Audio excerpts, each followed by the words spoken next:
السلام علیکم ورحمۃ اللہ وبرکاتہ۔ میرے تقریر کا عنوان ہے اچھا طالب علم۔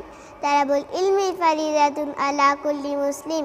علم حاصل کرنا ہر مسلمان پر فرض ہے۔ جو شخص علم کی تلاش میں راستہ طے کرے گا، اللہ تعالیٰ اس کے لیے جنت کا راستہ آسان فرمائے گا۔ رسول صلی اللہ علیہ وسلم نے فرمایا، جو شخص علم حاصل کرنے کی غرض سے گھر سے نکلے جب تک واپس نہ ہو، اس کا یہ راستہ اللہ کے راستے میں شمار کیا جائے گا۔ اور مزید ویڈیوز کو دیکھنے کے لیے آپ ہمارے YouTube چینل کو سبسکرائب کریں۔ فجزاکم اللہ خیرا۔ ایک حدیث پاک میں ہے کہ بندہ بہت مانگتا، بہت روتا، اللہ نہیں دیتا، تو جبرائیل بھی اللہ کے پاس جاتے۔ کون؟ جبرائیل اللہ کے پاس جاتے اور کہتے اللہ دے دے نا اس کو، اللہ دے دے، کتنا مانگتا ہے؟ تو اللہ تعالیٰ کیا کہتے نہیں دوں گا، اس کے آنسو مجھے بہت پسند ہے۔ کہا نہیں دوں گا، اس کے آنسو مجھے بہت پسند ہے۔ دے دوں گا تو پھر اس طرح روئے گا، نہیں دوں گا تو اسی طرح روتا رہے گا، اس کے آنسو مجھے بہت پسند ہے۔ اور اللہ کہتے میری عزت کی قسم، میں ایسا ہوں کہ نہیں دوں گا، ارے اس کے ایک ایک آنسو کے قطرے پر ایک ایک جنت تیار کر رہا ہوں۔ مولاي صل وسلم دائما۔ آج آپ کو میں دو باتیں بتانا چاہتا ہوں، ایک تو اللہ تبارک و تعالیٰ کی قدرت اور نبی کی شان۔ کتنی باتیں بتانا چاہتا ہوں، ایک اللہ تعالیٰ کی قدرت اور نمبر دو نبی کی شان۔ اور قسم اللہ کی میرے دوستو، یہ دو چیز پیدا ہو جائے نا، اللہ کی قدرت کیا ہے؟ لا الہ الا اللہ، اور نبی کی شان کیا ہے؟ محمد رسول اللہ صلی اللہ علیہ وسلم۔ یہ دو چیز پیدا ہو جائے میرے اور آپ کے سینے میں، وہ سینہ جنتی ہوگا۔ میں وہ بدن کیسا ہوگا؟ جنتی ہوگا میرے دوستو، وہ بدن جنتی ہوگا۔ اور اس میں اگر کمی آ گئی، اللہ تعالیٰ جنت تو دور کی بات، جنت کی خوشبو بھی نصیب ایسے اللہ کی قدرت۔ ایک واقعہ میں آپ کو سناؤں میرے دوستو، اس سے اندازہ ہوگا اللہ کی طاقت اور اللہ کی قدرت۔ اور میرے دوستو خوب مانگو، اللہ سے خوب مانگو۔ آج جمعہ کی رات ہے نا، ارے آج کون سی رات ہے؟ جمعہ کی رات ہے۔ بتاؤ آج رات کو مانگیں گے انشاءاللہ؟ میں رات کو مانگیں گے انشاءاللہ، جمعہ کی رات ہے۔ اچھا ٹھیک ہے، تہجد پڑھو، نہیں پڑھ سکتا بھائی، نہیں پڑھ سکتا، ایسے ہی آنکھ کھل گئی، اسی وقت بستر پہ لیتے لیتے مانگ۔ وہ خدا تو ایسا ہے، کہتا ہے کھڑے کھڑے مانگ تو بھی معاف کروں گا، بیٹھے بیٹھے مانگ تو بھی معاف کروں گا، لیتے لیتے مانگ تو بھی معاف کروں گا، رو کے مانگ تو بھی معاف کروں گا، رونے کی صورت بنا تو بھی معاف کروں گا۔ اللہ کہتا میری طرف ہنس لے، اس وقت بھی تجھے معاف کر دوں گا۔ وہ اللہ کو بڑا پیارا کہتا، تو ہنستا ہوا میری طرف ایک مرتبہ دیکھ تو صحیح، پھر دیکھ میں بھی کیسے ہنستا ہوں تیری طرف دیکھ کر، اور کیسے تیرے گناہوں کو معاف کرتا ہوں۔ لیکن میرے دوستوں، مانگنے کی عادت ڈالو۔ کس سے مانگنے کی عادت ڈالو؟ اللہ سے۔ میرے دوستوں 24 گھنٹے گزر جاتے ہیں، ہم اللہ سے مانگتے ہیں۔ کتنا بڑا قصور ہے، کتنا بڑا قصور ہے میرے دوستوں۔ پوری دنیا کے سامنے فریاد کرتے ہیں، لیکن مصلی بچھا کر اس کے سامنے فریاد نہیں کرتا۔ میں آپ کو ایک واقعہ سناؤں، آپ کا دل کانپ جائے گا۔ کیسا عجیب و غریب واقعہ، کیسا عجیب و غریب واقعہ۔ لکھا ہے کہ حضرت عمر رضی اللہ تعالیٰ عنہ کا زمانہ، بھائی زمانہ کن کا ہے حضرت؟ میں جلدی بتا دوں، سنو۔ حضرت عمر رضی اللہ تعالیٰ عنہ کا زمانہ۔ حضرت عمر رضی اللہ تعالیٰ عنہ بیٹھے ہیں اپنے دربار میں۔ حضرت عمر کا دربار تو بڑا اونچا دربار تھا۔ حضرت عمر فاروق رضی اللہ تعالیٰ عنہ اپنے دربار میں بیٹھے، اور دوسرے لوگ بھی کافی مجمع جمع ہے۔ دور سے دیکھا کہ ایک آدمی آ رہا ہے روتے روتے۔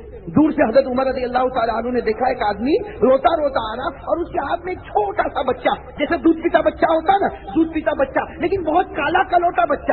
بچہ کیسا؟ بالکل کالا کلوٹا بچہ۔ وہ آدمی روتا روتا آ رہا۔ اب حضرت عمر رضی اللہ تعالیٰ عنہ تو جانتے تھے، ان کے دوست تھے، اور دوست میں تو مذاق ہو جاتی ہے۔ ارے بھائی دوست میں تو مذاق، اس میں کوئی گناہ؟ تو حضرت عمر نے مسکراتے ہوئے کہا، وہ جب وہ دیہاتی آئے اور روتے روتے آئے، اور ہاتھ میں کیا تھا؟ بچہ، کالا کلوٹا بچہ تھا۔ تو حضرت عمر رضی اللہ تعالیٰ عنہ نے کہا، بھائی لیکن یہ تیرا بچہ کالا کالا کوے کی طرح کیوں نظر آتا؟ کہا تیرا یہ بچہ چھوٹا چھوٹا کالا کالا کوے کی طرح کیوں نظر آتا؟ تو وہ آدمی تو پہلے ہی سے رو رہا تھا اور رونے لگا، کہنے لگا، ارے عمر امیر المؤمنین، حضرت عمر تو امیر المؤمنین تھے۔ کہا عمر امیر المؤمنین، ان کا واقعہ سنو گے نا تم بھی حیران ہو جاؤ گے۔ وہ دیہاتی نے کہا کہ یہ بچہ کالا کالا جو نظر آتا نا تم کو کوے کی طرح، اس کا واقعہ سنو گے نا تو تمہاری عقل بھی حیران ہو جائے گی۔ تو حضرت عمر رضی اللہ تعالیٰ عنہ نے فرمایا، ہاتھی بھی ہاں؟ کہا کہ بتاؤ کیا واقعہ؟ اب سارے لوگ بیٹھے، وہ آدمی رو رہا، روتے روتے اس نے کہا، آج سے اس نے عجیب و غریب بات کہی، کہا کہ میں مدینے میں فلاں جگہ کا رہنے والا. حضرت عمر نے کہا میں جانتا ہوں, بہت پہلے تیری ملاقات ہوئی ہے, تم مدینے کے فلاں جگہ کا کہا میں فلاں جگہ کا رہنے والا. کہا کہ مجھے سفر پر جانا تھا, اس لیے کہ ہمارے گھر میں کھانے کا بڑا مسئلہ تھا, بڑا پرابلم تھا, تو میں نے سوچا کہ میں سفر پر جاؤں اور کچھ دور جا کے کما دھما کے آ جاؤں, تو مجھے سفر پر جانا تھا. میں نے ارادہ کیا سفر کا, تو میری بیوی نے مجھ سے پوچھا, وہ دیہاتی کہتے ہیں کہ جب مجھے سفر پر جانا تھا تو میری بیوی نے مجھ سے پوچھا کہاں جاتے ہو, تو میں نے کہا سفر پر جاتا ہوں اور فلاں جگہ جاتا ہوں اور خوب کماؤں گا دھماؤں گا اور آؤں گا, تاکہ پھر آگے والی جو زندگی ہے میری بھی اچھی گزرے, تیری بھی. تو بیوی نے کہا مت جاؤ, اس لیے کہ میرے پیٹ میں بچہ ہے, اب مت جاؤ, میں تو پریگننٹ ہوں, میرے پیٹ میں بچہ ہے, تم چلے جاؤ گے پھر یہ بچے کی ولادت ہوگی, کون دیکھے گا, کون سنبھالے گا. تو وہ دیہاتی کہتے ہیں کہ اس وقت میری زبان سے نکلا کہ مجھے جانے دے, تیرے پیٹ میں جو بچہ ہے اس کی حفاظت تو اللہ کرے گا, تیرے پیٹ میں جو بچہ ہے اس کی حفاظت تو, یہ سننا کیا تھا, تیرے پیٹ میں جو بچہ ہے اس کی حفاظت تو اللہ کرے گا, باقی مجھے جانے دے. بیوی بھی مان گئی, کہا کہ ٹھیک ہے جاؤ, چلے گئے. بیوی نے بھی کہا کہ بچے کی حفاظت کون کرے گا, اللہ. وہ جو آئے دیہاتی وہ کہتے میں چلا گیا, کہتے میں گیا اور کمایا دھمایا, کہا پورے 8 مہینے کے بعد واپس آئے. کتنے مہینے کے بعد واپس آئے؟ وہ دیہاتی حضرت عمر کو کہتے ہیں کہ میں 8 مہینے کے بعد واپس آیا تو دیکھا کہ میرا گھر میں تالا لگا ہوا ہے, یعنی میرے گھر میں کوئی ہے نہیں. تو کہتے میں حیران ہو گیا کہ 8-9 مہینے کے بعد میں واپس گھر میں آیا تو میری بیوی نہیں, حالانکہ میری بیوی تو کیسی تھی, پریگننٹ تھی, حاملہ تھی, اس کو تو بچہ ہونے والا تھا, تو میری بیوی بھی نظر نہیں آتی, اور بچہ ہوا نہیں ہوا وہ بھی کچھ پتا نہیں چلتا, اور تالا لگا ہوا. تو وہ آدمی کہتا میں دروازے کے اوپر تھوڑی دیر تک بیٹھا رہا, پھر میں نے ادھر ادھر اڑوس پڑوس والوں کو پوچھنا شروع کیا, تو کہا کسی نے بتایا کہ تیری بیوی کا یہاں لڑکا ہوا, لیکن تیری بیوی کا بھی انتقال ہو گیا, بچے کا بھی انتقال ہو گیا. کہا کہ مجھے کسی اڑوس پڑوس نے بتایا کہ تیری بیوی کا بھی انتقال ہو گیا اور لڑکا پیدا ہوا تھا, وہ لڑکے کا بھی. ظاہری بات ہے آدمی روئے گا کہ نہیں روئے گا, وہ دھاڑے مار مار کے رونے لگا کہ 9 مہینے کے بعد آیا, نہ بیوی کا چہرہ دیکھ سکا نہ بچے کا چہرہ دیکھ سکا. اس نے کہا ارے مجھے یہ بتاؤ کون سے قبرستان میں تم نے دفن کیا, تو کہا کہ وہ جو گاؤں کا قبرستان ہے وہیں ہم نے دفن کیا. تو آدمی نے کہا چل بھائی مجھے میری بیوی کے قبر پر تو لے جا, میری بیوی کی قبر پر تو لے جا. اس نے بتا دیا دور سے اشارہ کر کے, دیکھ وہ قبر ہے, اسی قبر میں ہم نے تیری بیوی کو بھی رکھا اور تیرا بیٹا جو مر گیا اس کو بھی رکھا اور تیری بیوی کا انتقال ہو گیا اس کو بھی, ایک ہی قبر میں ہم نے دونوں کو دفن کر دیا. اب یہ بیچارہ آیا, یہ بیچارہ قبر کے پاس آیا. میرے دوستو آج بھی حدیث کی کتابوں میں لکھا, تاریخ کی کتابوں میں لکھا, یہ قبر کے پاس آیا اور رونا شروع کیا. بھائی ساری بات ہے, بیوی کی قبر پہ آ کے روئے گا نہیں تو کیا کرے گا, بیوی کا بھی انتقال ہو گیا, جو بچہ پیدا ہوا اس کا بھی انتقال ہو گیا. اب وہ بیچارہ قبر پہ آ کے رو رہا. تاریخ اور حدیث کی کتابوں میں لکھا کہ قبر پھٹی. قبر جیسے قبر پھٹی تو اس نے دیکھا کہ اس کی بیوی تو مری ہوئی ہے لیکن بچہ اوپر زندہ ہے. بچہ اوپر ماں کے سینے پر لگا ہوا ہے اور بچہ زندہ. اس نے جلدی سے وہ بچے کو کیا کیا, اٹھا لیا, لیکن بیوی کو دیکھا تو بیوی تو مر چکی ہے اور مرنے کی ساری نشانیاں بھی اس میں کیا ہے, موجود ہے. تو اس نے جلدی سے بچے کو اٹھا لیا اور باقی قبر کو بند کر دیا, اور حیران ہو گیا کہ معلوم نہیں کتنے زمانے سے یہ لڑکا قبر میں ہوگا اور کیسا ہے, زندہ.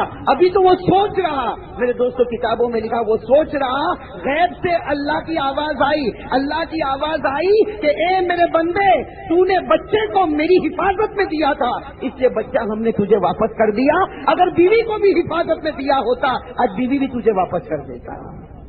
میرے دوستو اندازہ لگاؤ, غیب سے اللہ کی آواز آئی کہ میرے بندے جاتے جاتے بچے کو کہا تھا نا کہ اللہ حفاظت کرے گا, تو نے میری حفاظت میں دیا, امانت کی طرح سنبھالا, آج تجھے واپس کرتا ہوں. کاش کے بیوی کو بھی میری حفاظت میں دے کے جاتا تو آج اس کو بھی واپس کر دیتا.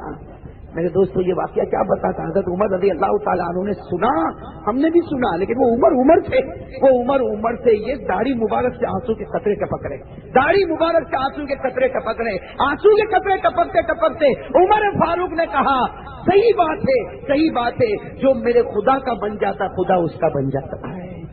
میرے دوستو ایک بار اس کے بن کے تو دیکھو, وہ ناممکن کو ممکن کر دیتا ہے. بھائی ناممکن کو, آج آدمی کہتا مولانا روزی نہیں, گھر نہیں, روزی نہیں, گھر نہیں. میرے دوستو اس کے سامنے رو نا, اس کے سامنے بول کہ میرے پاس روزی نہیں, میرے پاس کپڑا نہیں, اس کے سامنے اپنا پرابلم رکھ. وہ ناممکن کو, وہ مردے بچے کو زندہ کر کے دے سکتا ہے, کیا وہ ہماری دکان کو نہیں چلا سکتا؟ نہیں چلا سکتا. وہ ہمیں کپڑا نہیں دے سکتا, وہ ہمیں روپیہ پیسہ نہیں دے سکتا. لیکن میرے دوستو مانگنے کی عادت ڈالو نا, مانگنے کی عادت ڈالو. اس کے دربار میں دیر ہوگا لیکن اندھیر نہیں ہوگا. اللہ تبارک و تعالی ہم کو صحیح تعلق اپنا نصیب فرما دے گے. تو میں نے یہ کہا تھا یہ اللہ کی قدرت ہے. تو میرے دوستو ارادہ کرو بھائی اس سے مانگو گے انشاءاللہ.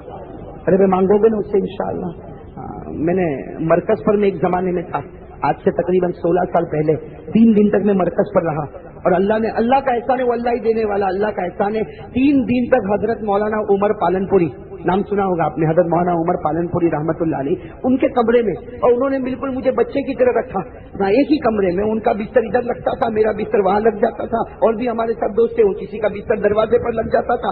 مرکز پر ہم رہتے تھے. انہوں نے مجھے ایک بات کہی, بہت پیاری بات کہی, کہا کہ بیٹا ہم لوگ دعا مانگتے ہیں. اتنا اچھا ان کا کہنے کا انداز بھی کتنا پیارا, بیٹا ہم لوگ دعا مانگتے ہیں, کبھی اللہ دے دیتا ہے, کبھی اللہ نہیں دیتا ہے. تو میں ذرا چوکا, میں نے کہا حضرت کبھی اللہ دے دیتا, کبھی اللہ نہیں دیتا. کہا ہاں نہیں دیتا. کہا نہیں دینے کی 2 وجہ ہے. بھائی نہیں دینے کی 2 وجہ. میں نے کہا کون سی 2 وجہ؟ تو حضرت کی آنکھوں میں تو آنسو آ گئے. کہا کہ ایک حدیث پاک میں ہے کہ بندہ بہت مانگتا, بہت روتا, اللہ نہیں دیتا. تو جبرائیل بھی اللہ کے پاس جاتے. کون؟ جبرائیل اللہ کے پاس جاتے اور کہتے اللہ دے دے نا اس کو, اللہ دے دے, کتنا مانگتا ہے. تو اللہ تعالیٰ کیا کہتے, نہیں دوں گا, اس کے آنسو مجھے بہت پسند ہے. کہا نہیں دوں گا, اس کے آنسو مجھے بہت پسند. ایک دے دوں گا تو پھر اس طرح روئے گا, نہیں دوں گا تو اسی طرح روتا رہے گا, اس کے آنسو مجھے بہت پسند ہے. اور اللہ کہتے میری عزت کی قسم میں ایسا ہوں کہ نہیں دوں گا, ارے اس کے ایک ایک آنسو کے قطرے پر ایک ایک جنت تیار کر رہا ہوں. اس کے ایک ایک آنسو کے قطرے پر ایک ایک جنت تیار. میرے دوستو اس سے مانگو نا, اللہ سے مانگو. کوئی بھی پرابلم آ جائے کس سے مانگو, اللہ سے مانگو. بھائی مانگو گے نا انشاءاللہ.